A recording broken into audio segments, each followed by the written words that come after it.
Good morning, guys. It's like 6 o'clock in the morning, Sunday morning. Almost everybody is warm in bed.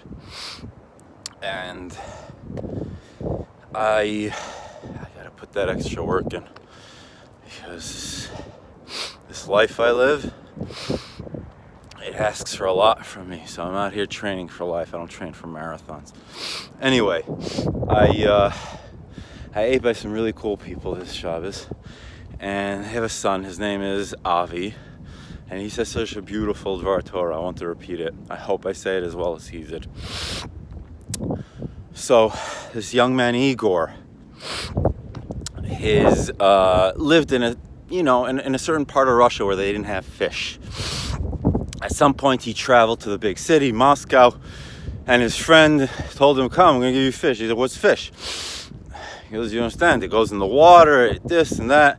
He was fascinated. He couldn't believe it. His friend stopped telling him. He wanted him to see it.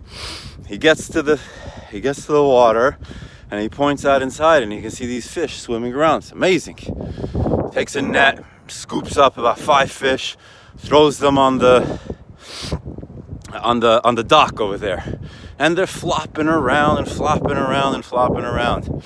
And his friend looks at it, and he goes, "Wow, look how excited they are. They're really jumping around. You know, it must be hard for them in the water over there to swim around. Now that they're outside, they're jumping around." 5 minutes later, nothing going on there. The fish are dead. They're sitting there. So his friend looks at him and he goes, "No, that's not how it goes.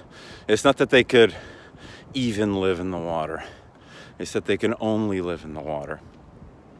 And you see them flapping around, they're gasping for their last airs." So my friends, guys, you gotta hear this message. This is big.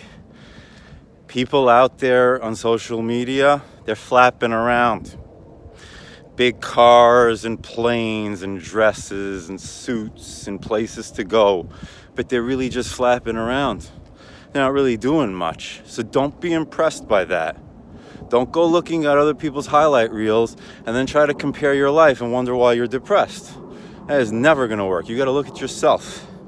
Look at yourself and the improvements that you could make. Nothing to do with anybody else. Anyway, have a great day.